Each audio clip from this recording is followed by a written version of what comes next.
Saw this city, oh yes he did. John caught a glimpse of a golden throne. Tell me all about it. Go right on around the throne he saw. Magandang umaga po at welcome po sa ating programa, My Morning Manna with Pastor OG. Ang awitin po na inyong narinig is Jerusalem, na inawit po ng The Hoppers sa kanilang album na The Best of the Hoppers from the Homecoming series. Buksan po natin ang ating Biblia at basahin po natin ang aklat po ng Galatians chapter 5 verse 1. Stand fast therefore in the liberty by which Christ has made us free. Ulitin ko po, Galatians chapter 5 verse 1. Stand fast therefore in the liberty with which Christ has made us free. Ito pong quotation o ito pong word na ito na binanggit po ni Apostle Paul ay naghahatid po sa atin ng ideya kung paano po tayo pinapalaya ng ating Panginoon mula po sa tinikala na atin pong kinalalagyan. May mga panahon po na tayo nag-iisip, kailan po ba ako pinalaya ng Panginoon?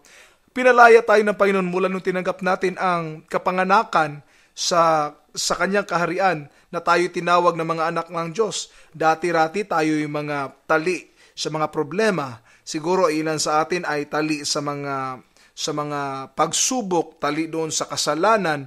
Ang iba sa atin ay may problemang dinadala, tali doon sa troubled mind, sa distress, no? So ano man yan, hindi ko alam kung ano man yung mga trouble na meron tayo. But what I understand is this, lahat tayo ay nandoon sa pagkatali at hindi malaya. Subalit nung dumating si Kristo, binigyan tayo ng pagkakataon na maging malaya sa mga bagay na ito. Now, Jesus paid the price that I can't pay. Yun po ang punto na gusto kong iparating. Binayaran ni Jesus Christ yung bagay na hindi natin kayang bayaran. Ibig sabihin tayo nakulong, tama ba? Kailangan may mag-ransom sa atin. But Jesus paid the price that I can't pay. Ano yon? By His blood.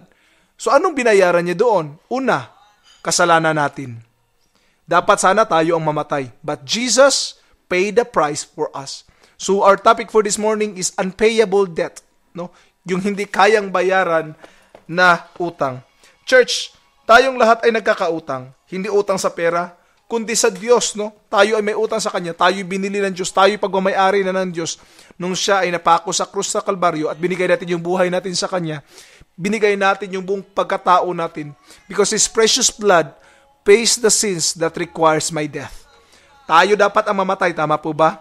But because Jesus died for us, that's the time that we have freedom because of Him. Another point po. My part is to be thankful of what He has done. I can do what He did on the cross. To be thankful is the least that I can do.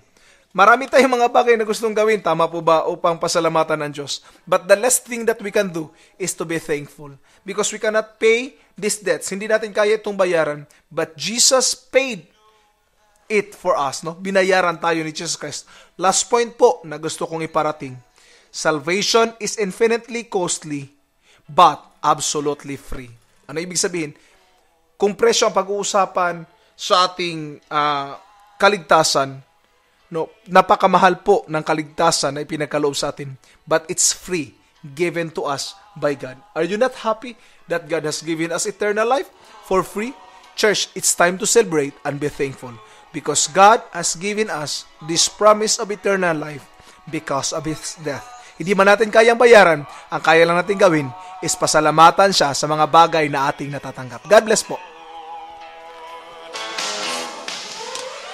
This may be a prison,